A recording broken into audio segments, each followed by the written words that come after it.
الحمد لله نحمده ونستعينه ونستغفره ونؤمن به ونتوكل عليه ونعوذ بالله من شرور أنفسنا ومن سيئات أعمالنا من يهده الله فلا مضل له ومن يضلله فلا هادي له ونشهد أن لا إله إلا الله وحده لا شريك له ونشهد أن سيدنا ونبينا ومولانا محمد عبده ورسوله أما بعد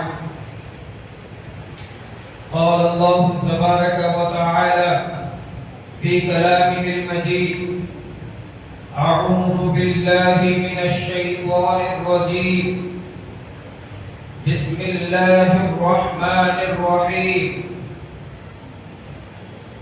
سبحان الذي أسرى بعبده ليلا من المسجد الحرام إلى المسجد الأقصى الذي باركنا حوله لنريه من آياتنا إنه هو السميع البصير صدق الله العظيم وصدق رسولنا الكريم ونحن على ذلك لمن الشاهدين والشاكرين والحمد لله رب العالمين. اللہ رب العزت کا ہم تمام پر بے حساب احسان ہے کہ اللہ رب العزت نے ہمیں امت محمدیہ میں پیدا فرمایا اور اللہ رب العزت نے ہم تمام کو اس کے محبوب ہمارے آقا حضرت محمد مصطفیٰ صلی اللہ علیہ وسلم کی یاد منانے کی توفیق عطا فرمائی.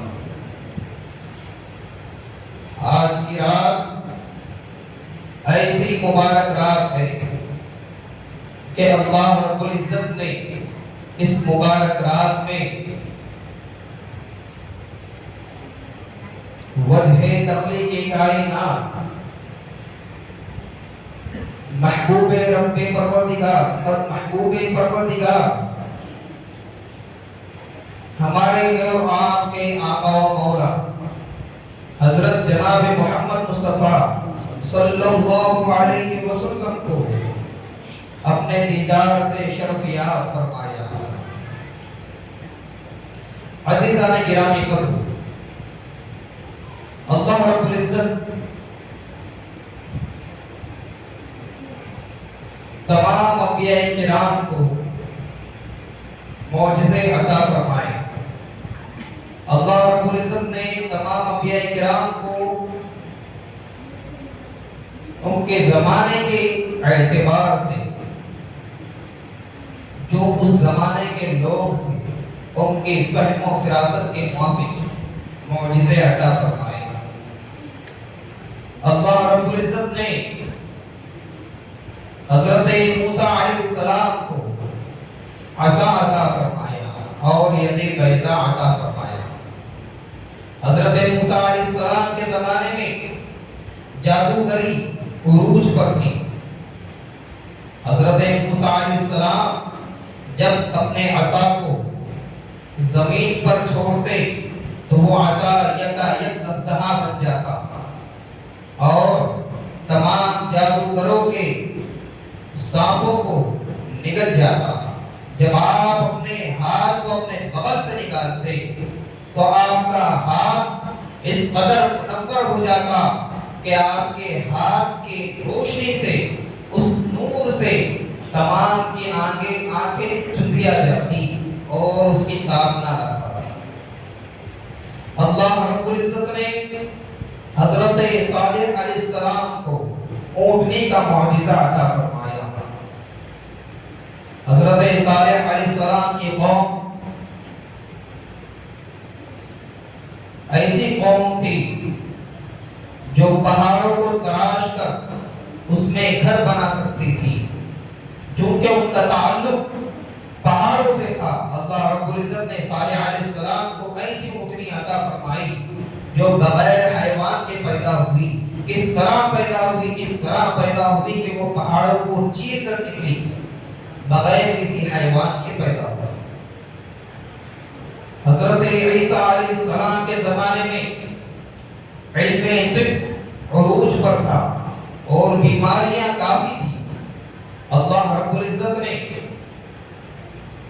حضرت عیسیٰ علیہ السلام کو بغیر والد کے پیدا فرمایا،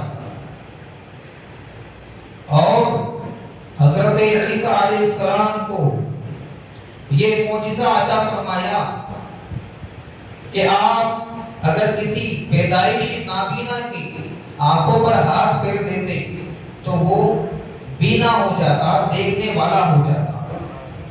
اور حضرت عیسیٰ علیہ السلام اللہ رب العزت کے حکم سے مردوں کو زندہ بھی فرماتے تھے۔ یہ اس زمانے کے عظیم ترین معجزات ہیں جس کی مماثلت کوئی بندہ نہیں کر سکتا۔ عزیزان گرامی قدر، ہمارے نبی جناب محمد مصطفیٰ علیہ السلام چونکہ آخری نبی ہے اور آپ کے بعد کوئی نبی نہ آنے والا ہے، نہ کوئی رسول آنے والا ہے، تو اللہ رب العزت نے آپ کو جامع معجزات بنایا۔ پیارے نبی صلی اللہ علیہ وسلم اس قدر معجزات کے جامع تھے کہ اس کا بیان ہماری فہم سے پرے ہے۔ عزیزان گرامی قدر، یہ دور سائنس اور ٹیکنالوجی کا ہے۔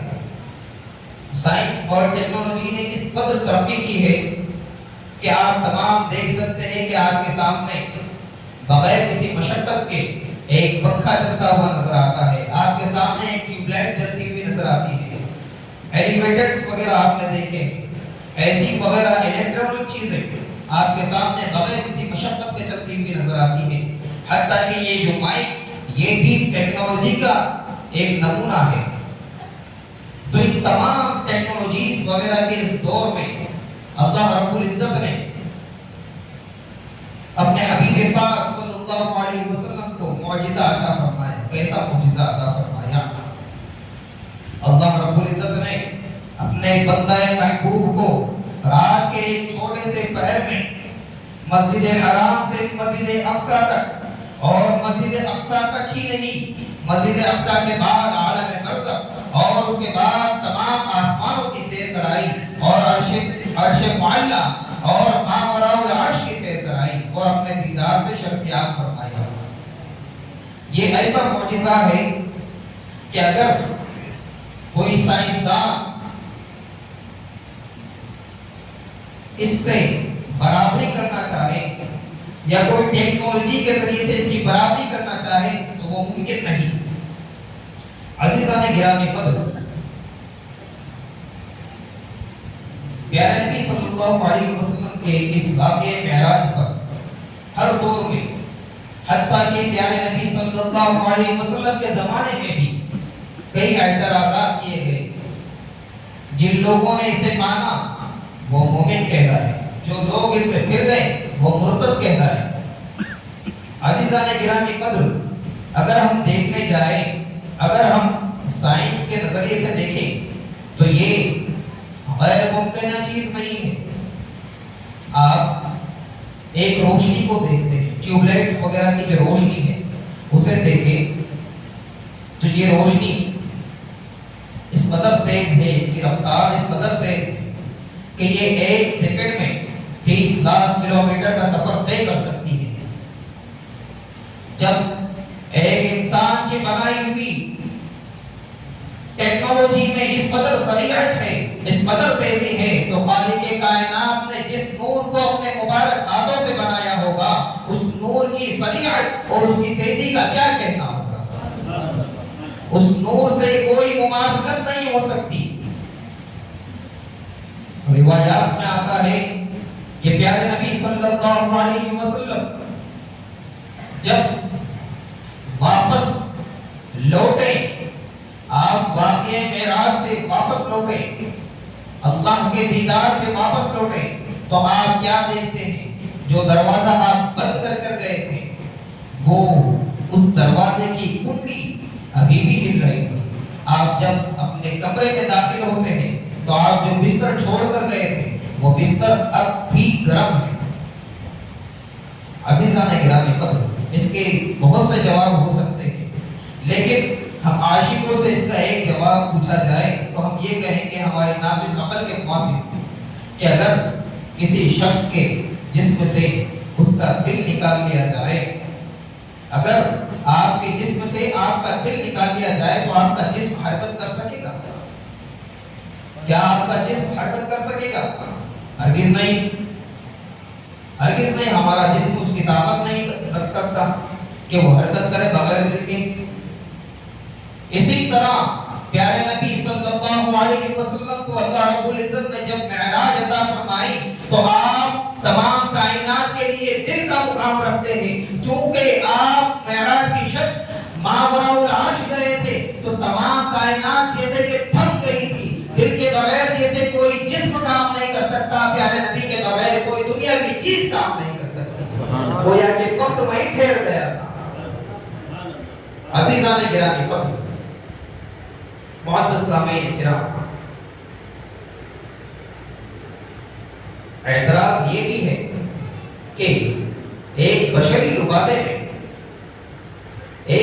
لبادے میں کوئی شخص مسجد حرام سے مسجد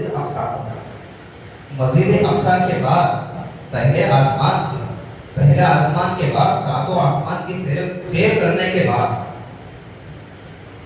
سدرۃ المنتہا پہنچے، اور سدرۃ المنتہا پہنچنے کے بعد عرش معلیٰ کے پاس جائے اور ماوراء العرش جائے اور لامکہ تک جائے، اللہ رب العزت کا دیدار کرے، یہ تمام چیزیں تو سمجھ میں آتی ہے، لیکن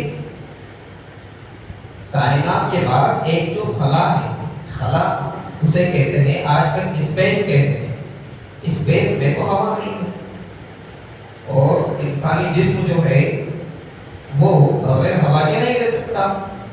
کوئی بھی لیونگ آبجیکٹ بغیر ہوا کے، بغیر آکسیجن کے نہیں رہ سکتا۔ اگر اس انسانی جسم اسپیس میں جائے تو وہ پھٹ جائے، تو یہ کیسے ممکن ہو سکتا ہے؟ یہ کیسے ممکن ہو سکتا؟ ہم تمام کے ذہن میں سوالات ایسے جو مشرکین ہیں وہ ہمارے ذہن میں اس قدر کے سوالات ہمارے ذہن میں ڈالتے ہیں۔ آپ ہے سمجھدار ہیں، لیکن جو نئی جنریشن ہے اسکول کالجز وغیرہ میں پڑھتی ہے، ان لوگوں کے ذہن میں یہ سوالات اگر ڈالے جائے تو وہ کہیں گے یہ تو کیسا ممکن ہے، یہ تو واقعی لگتا ہے کہ غلط ہے، واقعی یہ کیسا، اعوذ باللہ، اور لوگوں کے ذہن مائنڈ ڈائیورٹ کر دی ہے۔ عزیزان گرامی قدر، اگر آپ اپنے ہاتھ کو آنکھ پر رکھیں تو آپ کا ہاتھ سیف رہے گا۔ اگر آپ اپنے ہاتھ کو کسی آگ والی چیز، جلتی ہوئی چیز پر رکھیں تو کیا آپ کا ہاتھ جلنے سے بچ پائے گا؟ نہیں، آپ رکھیں گے تو نہیں بچ پائے۔ لیکن اگر وہی ایک شمع روشن ہے، آگ جل رہی، آپ اس کے اوپر سے تیزی کے ساتھ ہاتھ گزار لیے تو جلتا نہیں جلتا، یہ ظاہر سی بات ہے۔ اسی طریقے سے پیارے نبی صلی اللہ علیہ وسلم کی جو سواری تھی، سواری کا نام کیا تھا؟ آپ تمام کو معلوم ہے، براق نام تھا۔ براق کا اصل مادہ جو ہے وہ ہے برق۔ برق کا مطلب ہوتا ہے بجلی۔ وہ جو سواری تھی وہ جنتی سواری تھی، اور اس قدر سریع تھی کہ اس کی جہاں نگاہیں جاتی تھی وہاں اس کا قدم ہوتا تھا۔ اگر ہم دیکھیں تو ہماری نگاہیں پہلے آسمان تک جاتی ہے۔ ہماری نگاہیں جب پہلے آسمان تک جاتی ہے تو وہ جو سواری تھی، براق جس کا نام تھا، اس کی نگاہیں جہاں جاتی تھی اس کا قدم کہاں ہوتا تھا، تو اس کی سریعت اور اس کی رفتار کا کیا عالم ہوگا، اور اس پر سوار ہونے والے کی رفتار کا کیا عالم ہوگا۔ یہ تمام رفتاروں کو اگر دیکھا جائے تو وہ جو خلا ہے اس کے اندر سے گزرنا کوئی بعید نہیں ہے، تمام چیزیں اس کے اندر سے گزر سکتی ہے۔ عزیزان گرامی قدر، اگر کوئی لیونگ آبجیکٹ لائٹننگ اسپیڈ سے خلا سے گزر جائے، اسپیس سے گزر جائے، تو اس کو کوئی ایفیکٹ نہیں ہونے والا، اس پر کوئی اثر نہیں ہونے والا۔ یہ تو اعتراضات کا جواب ہو گیا۔ اب آئیے معراج النبی کی طرف آئے، اسراء نبی کی طرف آئے۔ اللہ رب العزت حضرت جبریل امین کو حکم فرماتا ہے، اے جبریل، آج کی تمہاری عبادت ایک خدمت کے عوض معاف کی جاتی ہے۔ اسرافیل سے کہہ دو کہ وہ سکون رکھ دے، اسرائیل سے کہہ دو کہ وہ آج کسی کی روح قبض نہ کرے، میکائیل سے کہہ دو کہ وہ تمام کو مینا برسانے سے رک جائے، آج کی رات ان تمام کے کاروبار کو روک دیا جائے، اور جنت کی حوروں کو کہہ دو کہ وہ سچ صبر کے مناؤ سنگار کر رہے، اور تمام فرشتوں کو کہہ دو کہ وہ دو صفوں میں کھڑے ہو جائے، اور آسمانوں کو کہہ دو کہ آسمان اپنے نور کو بکھیرتے ہوئے ہو جائے، اپنی تجلیات کو بکھیرتے ہوئے ہو جائے۔ حضرت جبریل امین اللہ رب العزت کی بارگاہ میں متحیر ہو کر ایک دم حیرت میں آ کر عرض کرتے ہیں، اے رب الجلال، کیا قیامت قائم ہو گئی؟ اللہ رب العزت ارشاد فرماتا ہے کہ نہیں، آج مجھے میرے حبیب کی دید کا شوق ہوا ہے، میں اپنے حبیب کو اپنے دیدار سے سرفراز فرمانا چاہتا ہوں۔ سبحان اللہ۔ حضرت جبریل امین کو اللہ رب العزت حکم دیتا ہے کہ اے جبریل، جنت میں جاؤ اور جنت سے براق لے جاؤ، جو سب سے بہترین براق ہو اسے لے جاؤ، اور میرا حبیب حتیم میں، کعبۃ اللہ کے حتیم میں آرام فرما ہے، اس کے پاس جاؤ اور انہیں اس قدر آہستگی سے اٹھانا کہ ان کی شان میں کوئی گستاخی نہ ہونے پائے، انہیں کوئی ایذا نہ پہنچنے پائے۔ حضرت جبریل امین جنت میں جاتے ہیں، ایک سے ایک براق اپنے قسمت پر نازا ہوتے ہوئے، اپنے قسمت پر ناز کرتے ہوئے حضرت جبریل امین کے سامنے ٹھہرے ہوئے ہیں۔ ایک براق، ایک ایسا بھی براق تھا جو پیچھے کھڑا ہوا تھا، اپنے سر کو نیچے جھکائے ہوئے رو رہا تھا۔ حضرت جبریل امین جب اس کی طرف دیکھتے ہیں، وہ براق کہتا ہے، وہ براق سے جب آپ معاملہ طلب فرماتے ہیں کہ کیا ماجرا ہے، کیا ماجرا ہے کہ آج تم اس مسرت والی رات پر رو رہے ہو؟ حضرت جبریل امین کے اس سوال پر وہ براق کہتا ہے کہ آج تم تمام بہترین سے بہترین براق ہے، ان تمام بہترین براقوں میں میرا نمبر کہاں آنے والا ہے؟ میں تو 40,000 سالوں سے اس نام مبارک کے عشق میں چل رہا ہوں، جس کا جو نام مبارک میرے رب ذوالجلال کے ساتھ لکھا ہوا ہے، لا الہ الا اللہ محمد الرسول اللہ، یہ لوح محفوظ پر لکھا ہوا ہے۔ اس نام مبارک کے متعلق میں نے سنا تھا کہ یہ نام میرے رب کے نام کے ساتھ بس کیا ہوا ہے، ملا ہوا ہے، تو اس نام مبارک کی محبت میں جل رہا ہوں کہ وہ کیسے صاحب بصیرت شخص ہوں گے، کہ وہ کیسے صاحب معجزات کے حامل ہوں گے، کامل معجزات ہوں گے، جو میرے رب کے اتنے حبیب ہیں، قریب ہیں۔ میں ان کی سواری بن جاؤں تو کتنا بہتر ہوگا، لیکن آج ان براقوں کو دیکھ کر، ان تمام براقوں کو دیکھ کر مجھے نہیں لگتا کہ میری کوئی باری آئے گی، میں اللہ کی بارگاہ میں اسی لیے رو رہا تھا۔ تو حضرت جبریل امین جانتے تھے کہ ہمارے نبی، ہمارے اور آپ کے آقا و مولا جناب محمد مصطفیٰ صلی اللہ علیہ وسلم عاجزی اور انکساری کو پسند فرماتے ہیں، تو آپ نے اسی براق کو آپ کی سواری کے لیے پسند فرمایا۔ حضرت جبریل امین پیارے نبی صلی اللہ علیہ وسلم کے دولت خانے پر حاضر ہوتے ہیں اور دیکھتے ہیں کہ پیارے نبی صلی اللہ علیہ وسلم عبادات سے فراغت حاصل کر کے استراحت فرما رہے ہیں، آرام فرما رہے ہیں۔ حضرت جبریل امین کشمکش میں ہے کہ اب اس محبوب کو کیسے جگایا جائے، اللہ کے حبیب کو کیسے جگایا جائے۔ اگر انہیں آواز دے کر پکارا جائے تو شان میں گستاخی ہے، ہاتھ لگایا جائے تو شان میں گستاخی اگر کوئی اور چیز کے ذریعے سے پکارا جائے اور انہیں اٹھایا جائے تو شان میں گستاخی ہے کہ کہیں ایذا نہ پہنچ جائے، کہیں رب ذوالجلال خفا نہ ہو جائے۔ تو حضرت جبریل امین کشمکش میں تھے کہ یکایک ان کے ذہن میں یہ بات آتی ہے کہ کتنا اچھا ہوگا کہ میں اپنا چہرہ حبیب پروردگار کے طلبہ اقدس میں مس کر دوں۔ حضرت جبریل امین اپنے چہرہ مبارک کو حبیب پروردگار کے طلبہ اقدس میں مس کرتے ہیں، ملا دیتے ہیں، لگاتے ہیں، رگڑتے ہیں۔ آپ کا چہرہ جو بنا ہوا تھا کافور کا بنا ہوا تھا۔ کافور جو ہے ایک ٹھنڈا مادہ ہے، اس کی ٹھنڈک سے حبیب پروردگار جاگ جاتے تھے۔ حضرت جبریل امین کہتے ہیں کہ آج مجھے سمجھ میں آیا کہ رب ذوالجلال نے میرے چہرے کو کافور سے کیوں بنایا، کیونکہ آج ہی کا وہ دن ہے جس کے لیے اللہ رب العزت نے میرے چہرے کو کافور سے بنایا، تاکہ میں اس کے حبیب کو اپنے چہرے مبارک سے مس کر کے ان کے طلبے میں اپنے چہرے کو لگا کر انہیں آہستگی سے اٹھاؤں۔ حبیب پروردگار صلی اللہ علیہ وسلم اپنی نیند سے بیدار ہوتے ہیں اور فرماتے ہیں اے جبریل کیا ماجرا ہے، کیوں حاضر ہوئے؟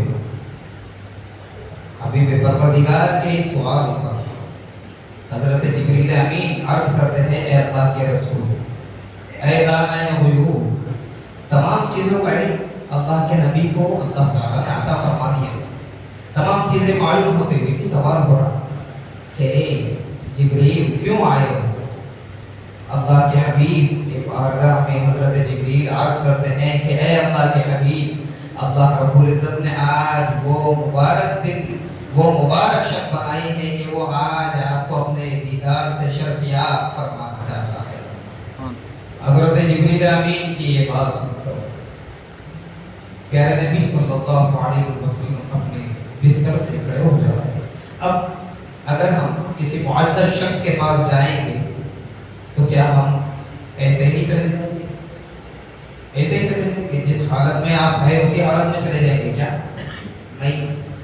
اگر کسی معزز شخص کے پاس جانا ہے تو آپ اپنے آپ کو سدھاریں گے، ذرا پانی نہائیں گے اور اس کے بعد میں اپنے آپ کو سوار کر جائیں گے۔ آپ ایسے تو نہیں چلے جاتے۔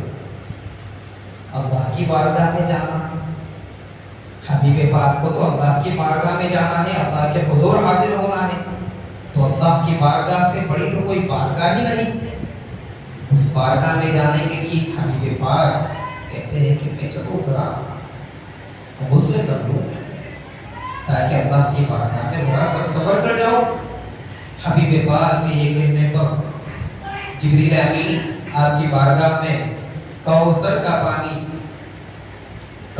پانی، وہی کوثر جس کا ذکر قرآن پاک میں ہے، انا اعطیناک الکوثر، کہ ہم نے اے حبیب ہم نے آپ کو کوثر عطا فرمائی۔ وہ کوثر جو جنتی دریا میں سب سے بہترین دریا ہے، اس دریا کا پانی ایک نورانی جگ میں لے کر آتے ہیں اور آپ یہ غسل کا اہتمام فرماتے ہیں۔ آپ غسل سے جب فارغ ہو جاتے ہیں، حضرت جبریل امین آپ کے مبارک سینے کو چاک کر شرح صدور کہتے ہیں، اسے شرح صدر کہتے ہیں، کہ آپ کے مبارک سینے کو چاک کر کے اس میں سے آپ کا نورانی دل نکالتے ہیں اور اسے آب زمزم سے 3 مرتبہ دھوتے ہیں اور اس میں نور و معرفت جو اللہ رب العزت کی طرف سے عطا کرتا تھی وہ آپ کے دل مبارک میں ڈالتے ہیں اور اسے واپس جیسا تھا ویسا کرتے تھے۔ عزیزان گرامی خبر، ہم جو وضو میں 3 مرتبہ ہر اعضاء کو دھوتے ہیں جو کہ واجب ہے یا مستحب ہے، اس کا فلسفہ آج سمجھ میں آیا، کیونکہ حبیب پاک کے دل مبارک کو بھی جبریل امین نے آب زمزم سے 3 مرتبہ دھویا تھا۔ اسی لیے ہم تمام کو بھی معراج پر جانے سے پہلے، کیونکہ وہ حبیب پاک کی معراج تھی، وہ اللہ کے دیدار کو گئے تھے، اور مومن کی معراج ہے کہ وہ نماز پڑھے، نماز مومن کی معراج ہے۔ حبیب پاک کی معراج اللہ رب العزت کا دیدار تھا، حبیب پاک جب اللہ کے دیدار کو جا رہے تھے آپ کے دل کو 3 مرتبہ آب زمزم سے دھویا گیا. اسی لیے جب مومن بھی اپنی معراج کی طرف یعنی نماز کی طرف جاتا ہے تو اسے بھی حکم ہے کہ وہ اپنے اعضاء و جوارح کو 3 مرتبہ دھوئے تاکہ حبیب پاک کی سنت پر عمل ہوتے جائے. سبحان اللہ سبحان اللہ. عزیزان گرامی قدر، ہم تمام اگر چاہیں کہ اس رات کے مختصر سے حصے میں معراج کا واقعہ سمیٹ دیں تو یہ ممکنات میں سے نہیں، ممکن ہی نہیں، کیونکہ اتنے تمام احوالات عالم دنیا سے، ابھی تو عالم دنیا سے ہی نہیں نکلے گئے، ابھی معراج کا سفر شروع ہی نہیں ہوا اور اس قدر وقت ہو گیا. عزیزان گرامی، معراج کا سفر شروع ہوتا ہے. حبیب پاک براق پر سوار ہوتے ہیں، براق پر سوار ہو کر آپ مسجد اقصی کی طرف رواں دوا ہوتے ہیں. آپ مسجد اقصی میں پہنچتے ہیں اور دیکھتے ہیں کہ تمام انبیاء کرام آپ کے انتظار میں سب بستہ ہیں اور آپ کی آمد پر تمام انبیاء کرام آپ کو مبارکباد دیتے ہیں. اے نبی، السلام علیکہ یا اول، السلام علیکہ یا آخر، السلام علیکہ یا حاشر. اے اول تم پر سلامتی ہو، اے آخر تم پر سلامتی ہو، اے حاشر تم پر سلامتی ہو. اس قدر سلاموں کے ساتھ تمام انبیاء کرام جس میں حضرت آدم بھی ہے، حضرت ابراہیم بھی ہے، حضرت موسیٰ بھی ہے، حضرت عیسیٰ بھی ہے، حضرت یحییٰ بھی ہے، حضرت صالح بھی ہے، حضرت زکریا بھی ہے، تمام اولو العزم اور تمام انبیاء و رسول آپ کے راستے میں سب بستہ کھڑے ہیں اور آپ پر سلام پیش کر رہے ہیں. اے نبی تم پر سلامتی ہو. کیوں؟ کیونکہ تمام انبیاء کو معلوم تھا کہ یہ وہ نبی ہے، یہ وہ نبی ہے جنہیں اللہ رب العزت اپنے دیدار سے شرفیات فرمانے والا ہے. یہ وہ نبی ہے جنہیں اللہ رب العزت کی دید حاصل ہونے والی ہے. یہ اپنے ماتھے کی آنکھوں سے اللہ رب العزت کا دیدار کرنے والے ہیں. حضرت موسیٰ علیہ السلام نے بھی اپنی خواہش کا اظہار کیا تھا، اے رب ذوالجلال، میں آپ کا دیدار کرنا چاہتا ہوں، آپ کی تجلیات کو دیکھنا چاہتا ہوں. اللہ رب العزت کیا فرماتا ہے؟ اللہ رب العزت نے کیا ارشاد فرمایا؟ اللہ رب العزت ارشاد فرماتا ہے اے موسیٰ تم مجھے نہیں دیکھ سکتے، اے موسیٰ تم مجھے نہیں دیکھ سکتے. تمام انبیاء کرام کے دلوں میں حسرت یہی تھی کہ اللہ کا دیدار ہو جائے. آخرت میں تو اللہ کا دیدار ہونا ہے، جنت میں تو اللہ کا دیدار ہونا ہے، ہوگا وہ ہوگا، لیکن نعمت جتنی قریب ہو اتنی زیادہ بے چینی ہوتی ہے. آج مل جائے تو بہتر ہے، آج مل جائے تو بہتر ہے. اگر آپ کو کل کوئی نعمت ملنے والی ہے تو آپ کو آج سے جستجو ہوگی کیا ہے، آج مل گئی تو بہتر ہے، آج مل گئی تو بہتر ہے، آج مل گئی تو بہتر ہے. اسی طریقے سے انبیاء کرام کے دلوں میں بھی یہ ارمان تھا کہ کاش کہ اللہ کا دیدار جلدی ہو جائے، اللہ کا دیدار جلدی ہو جائے. لیکن اللہ رب العزت کے دیدار کی وہ تاب نہ لا سکتے تھے. اللہ رب العزت نے موسیٰ علیہ السلام کو فرمایا تھا کہ اے موسیٰ، میں اپنی تجلی کا ایک چھوٹا سا حصہ کوہ طور پر نازل فرمانے والا ہوں. اگر تم اسے دیکھ کر ٹھہر جاؤ تو میں تمہیں اپنے دیدار سے شرفیاب فرماؤں گا. لیکن جو ہی اللہ رب العزت نے اپنے تجلی کا ایک چھوٹا سا حصہ کوہ طور پر نازل فرمایا، کوہ طور ریزہ ہو گیا. کوہ طور ایک بہت ہی بڑا پہاڑ تھا جس پر اللہ رب العزت حضرت موسیٰ علیہ السلام سے ہم کلام ہوتے تھے، گفتگو ہوتی تھی دونوں کے درمیان میں. موسیٰ کلیم اللہ ہے جو اللہ تعالیٰ سے کلام کرتے تھے، اللہ رب العزت سے بات کرتے تھے. حضرت موسیٰ علیہ السلام کوہ طور پر جب وہ تجلی نازل ہوتے ہوئے دیکھتے ہیں اور کوہ طور کا ریزہ ہوتے ہوئے دیکھتے ہیں تو حضرت موسیٰ علیہ السلام پر غشی طاری ہو جاتی ہے اور آپ بے ہوش ہو جاتے ہیں. اللہ رب العزت نے کیا ارشاد فرمایا تھا؟ لن ترانی، تم مجھے نہیں دیکھ سکتے. اب یہاں کیا شرف مل رہا ہے؟ یہاں حبیب پروردگار کو اللہ رب العزت اپنے مبارک دیدار سے شرفیاب کرنے کے لیے بلا رہا ہے. اسی لیے تمام انبیاء کرام انہیں مبارکباد دے رہے ہیں. اے نبی تم پر سلامتی ہو، اے نبی تمہیں مبارک ہو، تم اللہ کے دیدار کو جا رہے ہو. عزیزان گرامی قدر، تمام انبیاء کرام سب بستہ ہیں. اب کون آگے بڑھے امامت کے لیے؟ اللہ رب العزت کی طرف سے جبریل امین کو حکم ہوتا ہے. جبریل امین پیارے نبی صلی اللہ علیہ وسلم کی بارگاہ میں عرض کرتے ہیں اے اللہ کے حبیب، اے اللہ کے نبی، اللہ رب العزت ارشاد فرما رہا ہے کہ تم تمام انبیاء کی امامت فرمائیے. آپ تمام انبیاء کی امامت فرماتے ہیں. امامت کے بعد تمام انبیاء کا خطبہ ہوتا ہے. تمام نے خطاب جلیلہ عطا فرمایا، تمام نے خطاب فرمایا. اس کے بعد آپ کا روحانی سفر آسمانوں کی طرف شروع ہوتا ہے. مسجد اقصی سے پہلے آسمان تک ایک ایسی نورانی سیڑھی ہے جو جس کا ایک اسٹیپ، جس کا ایک قدم اگر سونے کا ہے تو دوسرا چاندی کا ہے، تیسرا کافور کا ہے.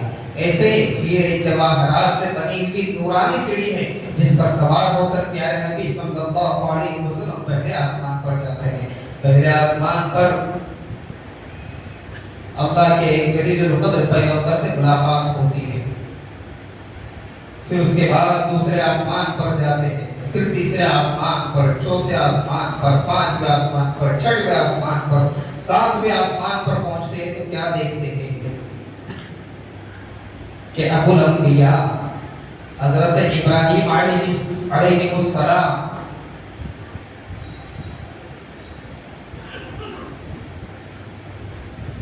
وہاں پر جلوہ گر ہے. حضرت ابراہیم علیہ السلام وہاں پر جلوہ گر ہے اور آپ کو دیکھ کر سلام کرتے ہیں، السلام علیکم، السلام علیکم ورحمۃ اللہ، اور سلام کرتے ہیں. دونوں کے درمیان میں جو بات ہوتی ہے وہ کیا ہے؟ اگر سمجھنا چاہے تو آپ تمام اور ہم تمام نماز میں درود ابراہیم پڑھتے ہیں. کیا ہے درود ابراہیم؟ اللہم صلی علی محمد وعلی آل سیدنا محمد وعلی آل محمد کما صلیت علی ابراہیم وعلی آل ابراہیم انک حمید مجید. اللہم بارک علی محمد وعلی آل محمد کما بارکت علی ابراہیم وعلی آل ابراہیم انک حمید مجید. عزیزان گرامی قدر، یہ درود ابراہیم یہ صرف اور صرف نماز کا ایک حصہ نہیں، یہ دونوں انبیاء کے درمیان کی جو گفتگو تھی اس کا نچوڑ ہے. جب دونوں کی ملاقات ہوتی ہے تو حضرت ابراہیم علیہ السلام کہتے ہیں کہ اللہم صلی علی محمد وعلی آل محمد، اے اللہ محمد پر درود نازل فرما اور ان کی آل پر درود نازل فرما. حضرت ابراہیم علیہ السلام کے اس درود کے جواب میں حضرت پیارے نبی صلی اللہ علیہ وسلم ارشاد فرماتے ہیں اب کما صلیت علی ابراہیم وعلی آل ابراہیم، جس طرح تو نے درود نازل فرمایا ابراہیم علیہ السلام پر اور ابراہیم علیہ السلام کی آل پر. یہ کوئی عام چیز نہیں کہ اب تمام نماز میں درود ابراہیم پڑھتے ہیں. اگر دیکھا جائے تو درود ابراہیم اور نماز کے جو ارکان ہیں وہ معراج کے شب کے یادگار ہے. اللہ رب العزت کے ان پیارے محبوبوں کے درمیان جو مکالمہ ہوا، اللہم بارک علی محمد وعلی آل محمد، اے اللہ برکت نازل فرما محمد صلی اللہ علیہ وسلم پر اور محمد صلی اللہ علیہ وسلم کی آل پر. اس پر پیارے نبی صلی اللہ علیہ وسلم ارشاد فرماتے ہیں کما بارکت علی ابراہیم وعلی آل ابراہیم، جس طرح تو نے برکت نازل فرمائی ابراہیم علیہ السلام پر اور ابراہیم علیہ السلام کی آل پر. عزیزان گرامی، عاجزی انکساری اس قدر ہے ہمارے پیارے نبی صلی اللہ علیہ وسلم میں، یہ ہوتے ہوئے بھی کہ آپ اول ہی ہیں، آپ ہی اول ہیں اور آپ ہی آخر ہیں.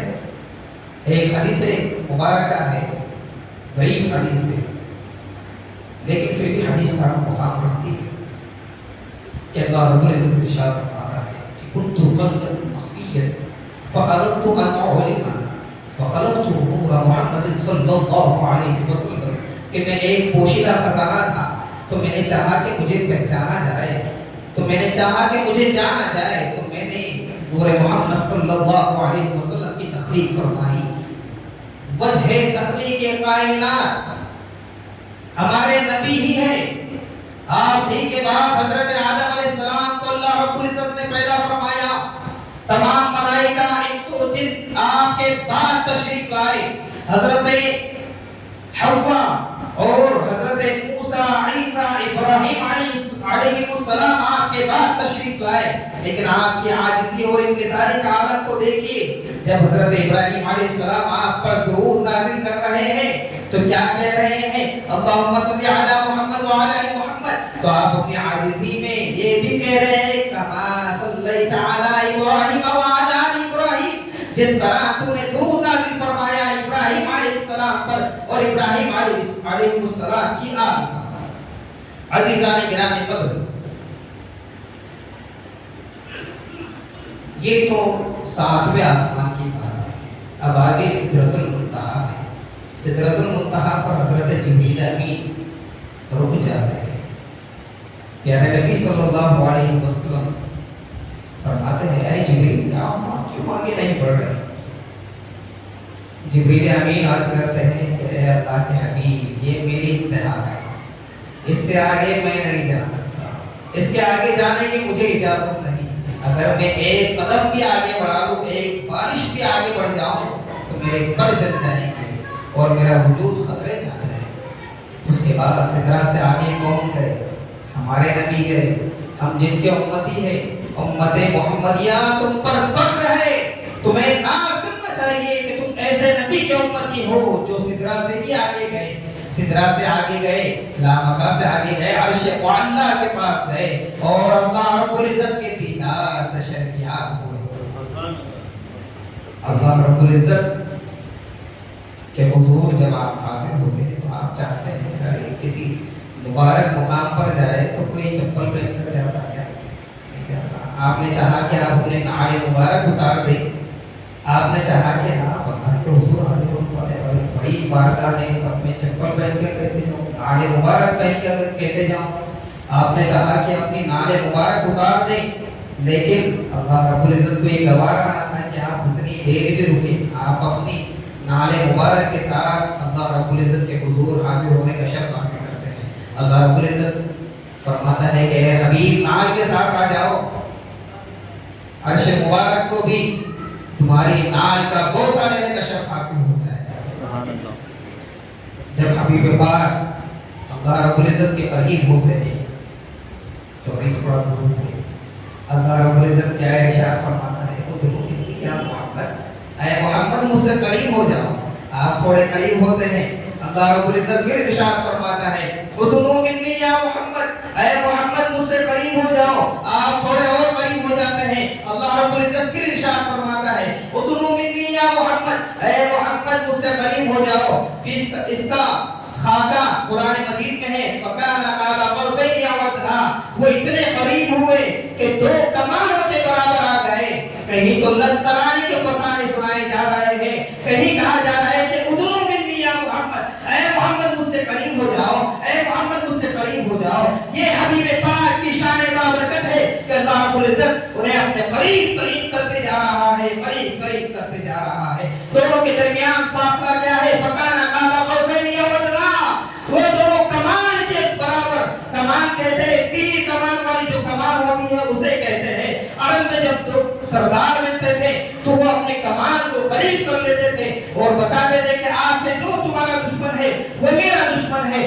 تو اس کا مطلب یہ تھا کہ دونوں کے درمیان اس قدر قربت ہو گئی کہ دونوں کمان کے برابر قریب ہو گئے. اور قرآن کیا فرماتا ہے کہ او ادنا، یا اس سے بھی زیادہ قریب ہو گئے. تو حبیب پاک کی شان بابرکت کا کیا حال ہوگا؟ عزیزان گرامی قدر، حضرت موسیٰ علیہ السلام نے جب درخواست کی تھی کہ اے رب مجھے اپنے دیدار سے شرفیاب فرمائیے، اللہ رب العزت نے کیا فرمایا تھا؟ تم مجھے نہیں دیکھ سکتے، تم میرے دیدار کی، تم میری تجلیات کی تاب نہیں لا سکتے. لیکن یہاں کیا کہا جا رہا ہے؟ اللہ رب العزت ارشاد فرماتا ہے ادعو انی یا محمد، اے محمد مجھ سے قریب ہوتے جاؤ، قریب ہوتے جاؤ، قریب ہوتے جاؤ. اس کے آگے کیا ارشاد فرماتا ہے قرآن مجید میں ہے فَأَوْحَىٰ إِلَىٰ عَبْدِهِ مَا أَوْحَىٰ۔ اللہ رب العزت نے اپنے بندہ محبوب کو جو بتانا چاہا وہ بتایا۔ عزیزان گرامی قدر، یہ سب شب معراج کا جو موضوع ہے وہ بہت طویل ہے، اگر گفتگو کرنے جائے تو رات ناکافی ہوگی، دن نکل جائے گا، پھر دن کے بعد پھر رات آ جائے گی، ہماری زندگی ختم ہو جائے گی، لیکن ہم شب معراج کے اس موضوع کو ختم نہ کر پائیں گے۔ لیکن اس پر سرسری طور پر اگر نظر کرتے جائیں تو اللہ رب العزت نے قرآن مجید میں ارشاد فرمایا ہے سبحان الذی اسری بعبدہ، پاک ہے وہ ذات جس نے سیر کرائی۔ کیا کرائی؟ سیر کرائی۔ کسے کرائی؟ عبدہ، اپنے بندے کو کرائی۔ لیلا من المسجد الحرام، کب کرائی؟ رات کے ایک مختصر سے حصے میں کرائی۔ کہاں سے کرائی؟ من المسجد الحرام، مسجد حرام سے کرائی۔ کہاں تک کرائی؟ مسجد اقصی تک کرائی۔ کیوں کرائی؟ کیوں کرائی؟ لنوریہ من آیاتنا، تاکہ ہم انہیں اپنے عجائب قدرت دکھا سکیں۔ انہ هو السمیع البصیر، بے شک وہ سننے والا اور دیکھنے والا ہے، بصارت والا ہے۔ عزیزان گرامی قدر، آپ اگر اس آیت مبارکہ کو غور سے دیکھیں گے تو اس کی ابتدا جو ہوتی ہے سبحانہ سے ہو رہی ہے۔ سبحانہ کے ابتدا میں جو لفظ ہے وہ سین ہے، اور اس آیت مبارکہ کا اختتام جو ہوتا ہے وہ بصیر پر ہوتا ہے، اور بصیر کے اختتام میں جو لفظ ہے وہ را ہے۔ تو ان دونوں کا جو مجمع بنے گا وہ بنے گا سر ہوتا ہے، اور سر عربی زبان کا لفظ ہے، اس کا معنی ہوتا ہے راز۔ تو اس سے معلوم ہوا کہ جو اللہ رب العزت نے اپنے حبیب کو جو معراج کرائی تھی وہ سر من اسرار اللہ ہے، کہ وہ اللہ رب العزت کے رازوں میں سے ایک راز ہے، اور اپنے حبیب کو اپنے رازوں سے آشکار کر دیا۔ سبحان اللہ۔ حبیب پروردگار پر اپنے انوار کی تجلیات بکھیر رہا ہے، اپنے حبیب کو اپنے نور سے منور کر رہا ہے، اور ان تک وہ وحی کر رہا ہے، وہ جو بتانا چاہتا تھا وہ بتا رہا ہے۔ وہ عبد اور معبود کے درمیان کی بات ہے، اسے کوئی دوسرا نہیں جانتا۔ اللہ رب العزت نے یہ گوارا نہیں کیا کہ میرے اور میرے حبیب کے درمیان کی جو بات ہے اسے جبرائیل جانے۔ اللہ رب العزت نے معراج کرا دی اور اپنے حبیب کو اپنے قریب کر دیا، اور انہیں اپنے درمیان کی باتیں بتانے لگا۔ اپنے درمیان کی جو راز و نیاز کی بات تھی وہ تمام باتیں اپنے حبیب کو بتا دی۔ اب اعتراض معراج پر یہ ہوتا ہے، بڑا اعتراض ہے۔ مشرکین کہتے ہیں کہ معراج جو تھی وہ جسمانی نہیں تھی، روحانی تھی، یعنی آپ کی روح ان تمام چیزوں کا احاطہ کر کر لائی تھی۔ عزیزان گرامی، اگر آپ نے غور سے سنا ہو اس آیت مبارکہ کو جو میں نے خطبے میں پڑھی تھی، سبحان الذی اسری بعبدہ، کہ پاک ہے وہ ذات جس نے سیر کرائی۔ کسے کرائی؟ اپنے بندے کو کرائی۔ عبد جو ہوتا ہے وہ روح کے لیے استعمال نہیں ہوتا، عبد جو ہوتا ہے وہ روح کے لیے استعمال نہیں ہوتا، یا صرف جسم کے لیے بھی عبد استعمال نہیں ہوتا۔ عبد کا جو استعمال ہوتا ہے وہ روح اور جسم کا مجمع ہے، دونوں اگر جمع ہو جائے تو اس کا استعمال ہوتا ہے۔ تو اللہ رب العزت نے ان تمام کے اعتراضات کو اس طریقے سے خارج کر دیا کہ اللہ رب العزت نے اپنے بندے کو سیر کرائی تھی۔ سیر کرانے کے لیے اپنے بندے کو، بندہ لفظ عبد کا استعمال کیا ہے۔ لفظ عبد جو ہے روح اور جسم دونوں کے مجمع کو کہا جاتا ہے۔ عزیزان گرامی قدر، اور ایک طریقے سے اس کا جواب دیا جا سکتا ہے کہ اگر روح کو معراج ہوئی ہوتی، ولو بالفرض، نعوذ باللہ، نہیں ماننا تو نہیں چاہیے، لیکن اگر مانا جائے کہ روح کو معراج کرائی جائے تو روح کے لیے براق لانے کی کیا ضرورت؟ روح کے لیے براق کی کیا ضرورت؟ روح تو ایسے بھی چلے جاتی ہماری اور آپ کی روح جب نکالی جاتی تو کیا براق آتا ہمارے پاس؟ نہیں آتا. ہماری روح جب نکالی جاتی حضرت اسرائیل علیہ السلام آتے روح نکال لیتے, ختم ہو گئی بات, اور جہاں لے کے جانا ہے وہاں لے کے چلے جاتے ہیں روح کو. اس کے لیے براق کی تو ضرورت نہیں ہے. اگر روح کو معراج ہوگی تو براق کی کیا ضرورت؟ احادیث کثیرہ سے, صحیح احادیث سے یہ بات واضح ہے کہ اللہ رب العزت کے حبیب کی بارگاہ میں براق حاضر کیا گیا تھا. تو یہ احادیث کی روشنی میں جب براق کا آنا ہو رہا ہے تو براق صرف روح کو لینے کے لیے نہیں آتا, یا صرف عبد کو لینے, بندے کو لینے کے لیے نہیں آتا. براق جو ہے جسمانی طور پر جو روح کے ساتھ حاضر ہو اس بندے کو لینے کے لیے آتا ہے. صرف مردہ جسم کو بھی لینے کے لیے نہیں آتا, صرف روح کو لینے کے لیے نہیں آتا, وہ دونوں کے مجمع یعنی عبد کو لینے کے لیے براق حاضر ہوتا ہے. کسی لیونگ آبجیکٹ کے لیے ضروری ہے کہ وہ سواری کرے. اگر لیونگ نہیں ہے, وہ زندہ نہیں ہے, صرف روح ہے, تو روح کے لیے سواری کی کیا ضرورت؟ روح کے لیے سواری کی کیا ضرورت؟ روح تو ایسے بھی کہیں سے کہیں جا سکتی ہے, اس کے لیے سواری کی کیا ضرورت؟ عزیزان گرامی قدر, یہ جو اعتراضات ہوتے ہیں معراج پر, ان تمام اعتراضات کا آشکار اگر اس کا ازالہ کرنا ہے تو ہمیں اللہ کے حبیب سے محبت کرنی ہوگی, کیونکہ محبوب جو ہے, محبوب ہی اپنے محبوب کی بات سمجھ سکتا ہے, اپنے محب کی باتیں سمجھ سکتا ہے. اگر ہم چاہیں کہ ایسے ہی سرسری طور پر اگر دیکھتے جائے نہیں یہ تو غلط بات ہے نا, کیسا ہو سکتا کر کے ہمارے ذہن میں خیالات ڈالے جائیں گے. بہت سے ایسے احمق لوگ ہیں جو ہمارے ذہن کو متبادل کرنا چاہتے ہیں اور چاہتے ہیں کہ ہم واقعہ معراج سے پیچھے ہٹ جائیں اور اپنے نبی کو کاذب کہنا شروع کر دیں, نعوذ باللہ. لیکن یہ ہو نہیں سکتا, کیونکہ ہم اپنے نبی سے اس قدر محبت کرتے ہیں کہ ان پر اپنی جان, مال, عزت, آبرو, تمام چیزیں, اپنے والدین, اپنا مال, اپنے بیٹے, تمام اپنی جانیں کو بھی قربان کرنے کے لیے تیار ہیں. آج حبیب سے ہم محبت کرنے والے ہیں, صرف دعویٰ کر رہے ہیں, صرف دعویٰ کر رہے ہیں. حبیب سے محبت کا دعویٰ کر رہے, صرف محبت کر کے نہیں بتا رہے. اگر کسی سے محبت کریں گے تو ان کے پسندیدہ کام کریں گے یا پھر ان کو برا لگنے والے کام نہ کرتے. اگر ولو بالفرض میں اگر کسی سے محبت کروں تو اسے پسند آنے والے کام کروں گا, اسے برا لگنے والے کام تو نہیں کرتا. کیوں؟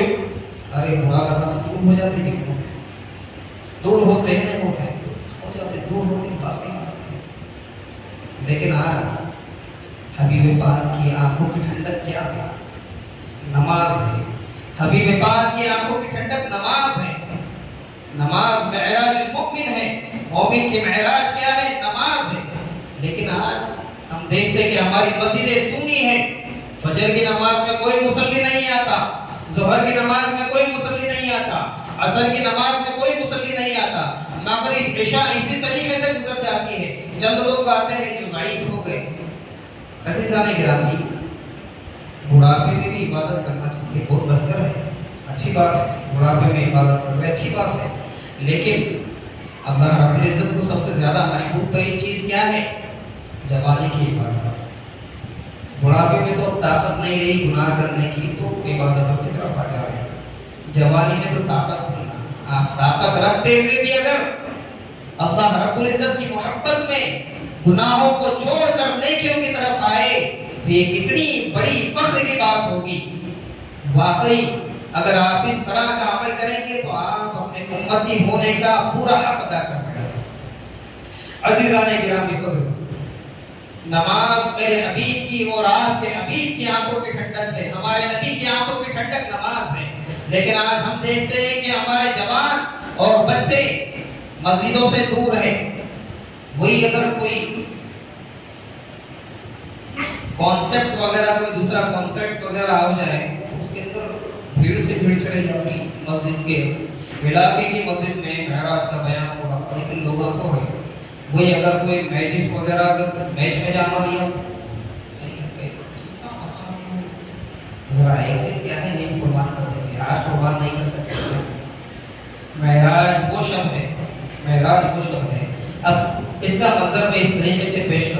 کہ جب حضرت آدم علیہ السلام کو جب دنیا میں اتارا گیا، حضرت حوا کو جب دنیا میں اتارا گیا، آپ دونوں الگ الگ جگہ اترے تھے، دونوں جہاں ملے اس جگہ کا نام کیا تھا؟ عرفات۔ عرفات یعنی عرفہ یعرفو سے ہے، یعنی پہچاننا۔ دونوں جہاں ملے، دونوں نے ایک دوسرے کو پہچانا، وہ جگہ کیا تھی؟ عرفات تھی۔ تو یوم عرفات کی کیا فضیلت ہے آپ تمام بخوبی جانتے ہیں کہ یوم عرفات کے دن جو دعائیں کی جاتی ہے اللہ رب العزت اسے رد نہیں کرتا ہے۔ اور ہم اولیاء اللہ کی مزارات پر، ان کے عرشوں پر جاتے ہیں، ان کے وصال کے وقت جاتے ہیں۔ وصال کسے کہا جاتا ہے؟ وصل یصل یعنی ملنا۔ جب یہ اولیاء اللہ اس دنیا سے کوچ کر جاتے ہیں تو انہیں اپنی قبروں میں ہمارے حبیب کا اور آپ اور ہم تمام کے حبیب سرور عالم صلی اللہ علیہ وسلم کے دیدار سے شرفیاب کیا جاتا ہے۔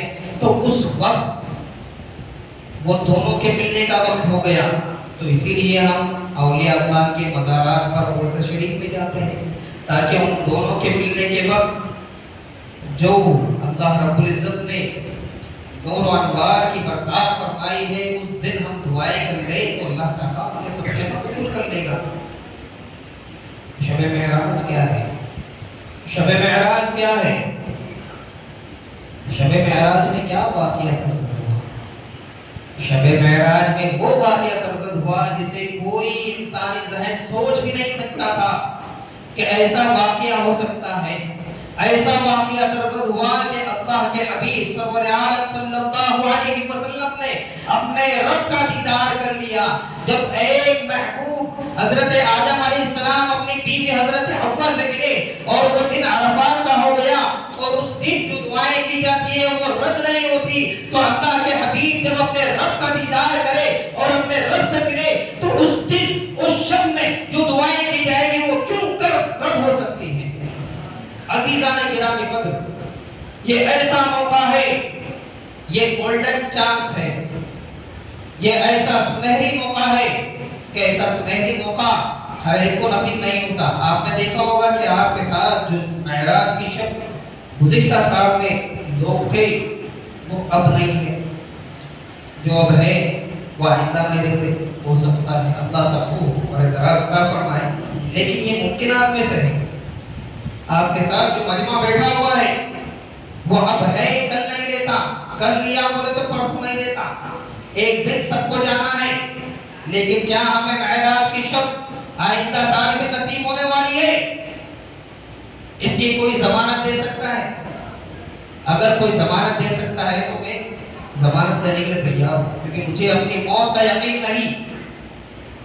کیا پتا مولانا آپ کے سامنے تقریر کر رہے ہیں، باہر گئے، کسی حادثے کا شکار ہو گئے، مولانا اللہ کی رحمت میں چلے گئے، مولانا کو اپنی زندگی کا کوئی یقین نہیں کہ وہ کب تک زندہ رہیں گے، نہ آپ کو ہے نہ مجھے ہے، صحابہ کرام کو بھی نہیں تھا۔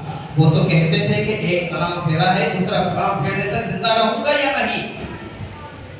تو عزیزان گرامی قدر، اس موقع کو سنہری موقع سمجھیے، گولڈن چانس سمجھیے کہ اللہ رب العزت نے معراج کی شب عطا فرمائی ہے۔ اس شب میں اللہ رب العزت سے اپنے گناہوں کی توبہ کر لے اور اللہ رب العزت کی بارگاہ میں سر بسجود ہو کر اللہ رب العزت سے دعائیں کریں کہ اللہ تعالی ہم تمام کو تیرے حبیب کا محبوب بنا دے۔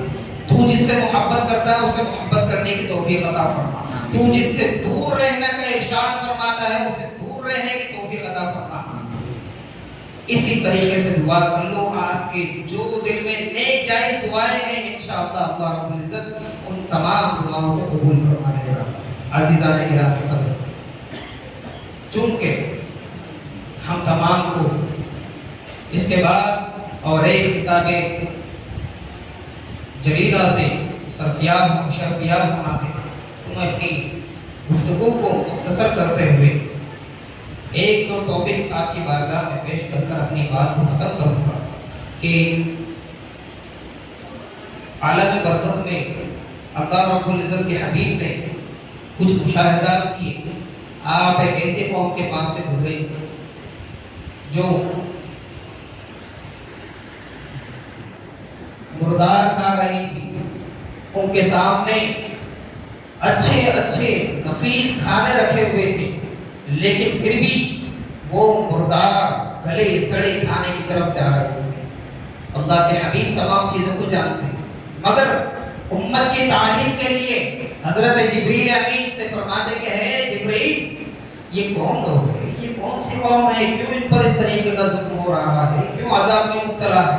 حضرت جبریل امین عرض کرتے ہیں کہ اے اللہ کے حبیب، یہ وہ لوگ ہیں جو اپنے گھروں میں پاک بیویاں ہوتے ہوئے بھی، حلال بیویاں ہوتے ہوئے بھی حرام کی طرف جاتے تھے، باہر دوسروں کی بیویوں کی طرف یا نامحرموں کی طرف منہ مارتے تھے۔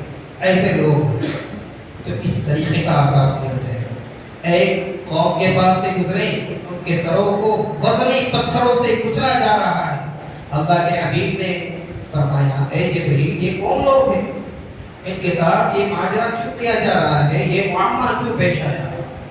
تو جبریل امین اپنے سر کو جھکائے نادم ہو کر عرض کرتے ہیں کہ اے اللہ کے حبیب، یہ وہ لوگ ہیں، یہ آپ کی وہ گنہگار امت ہے جنہیں نماز میں اپنا سر بوجھل معلوم ہوتا تھا، جو نماز پڑھنے نہیں جاتے تھے، نماز سے دوری اختیار کرتے تھے، جن کے گھر کے بازو میں حی علی الصلاۃ اور حی علی الفلاح کی صدائیں بلند ہوتی تھی، لیکن یہ نماز کے لیے نہیں جاتے تھے، اور تیرے رب کے، آپ کے رب کے سامنے سر بسجود نہیں ہوتے تھے۔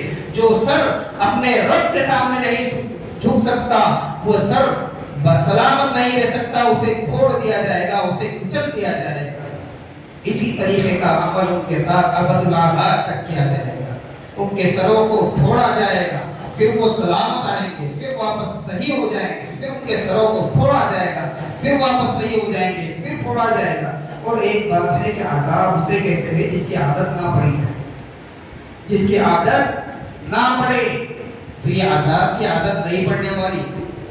بعض اوقات ہوتا ہے کہ بعض لوگوں کو اگر مارے، چھڑی سے مارے، تو ان کو عادت پڑ جاتی مار کھانے کی، پہلی بار زیادہ تکلیف ہوتی ہے، دوسری بار کم ہوتی، لیکن اللہ کی جانب سے جو عذاب دیا جانے والا ہے وہ عذاب ایسا نہ ہوگا، ہر بار اس کی تکلیف میں اضافہ ہوتے جائے گا، ایسا اضافہ ہوتے جائے گا کہ آپ برداشت نہ کر پائیں گے۔ اگر ہم اور آپ اس مبارک رات میں اللہ رب العزت کے حضور توبہ کر لیں اور اپنے گناہوں سے معافی مانگ لیں اور انشاءاللہ ارادہ کر لیں کہ ہم آج سے اور ابھی سے اپنے رب کی بارگاہ میں 5 وقتہ نمازی بنیں گے اور اپنے رب کی عبادتیں کریں گے، تو انشاءاللہ اللہ رب العزت کی ذات سے مجھے امید ہے کہ اللہ رب العزت ہم تمام کو معاف فرما دے گا۔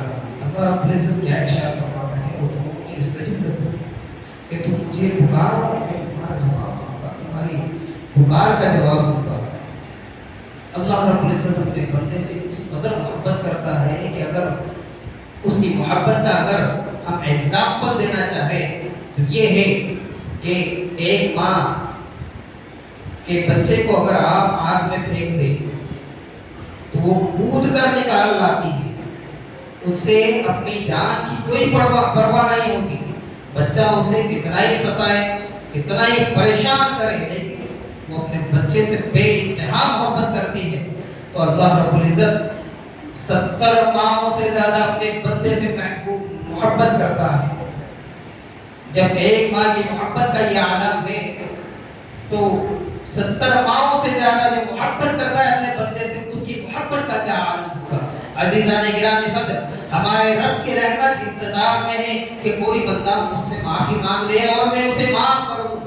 ہر روز صدائیں بلند ہوتی ہے تہجد کے وقت، آسمانی دنیا پر اللہ رب العزت کی طرف سے اپنی تجلیات اللہ رب العزت آسمانی دنیا پر نازل فرماتا ہے اور صدائیں بلند ہوتی ہے کہ ہے کوئی بخشش طلب کرنے والا، میں اسے معاف فرما دوں، ہے کوئی رزق طلب کرنے والا، میں اسے رزق عطا فرما دوں، ہے کوئی نعمتیں طلب کرنے والا، میں اسے نعمتیں عطا فرما دوں۔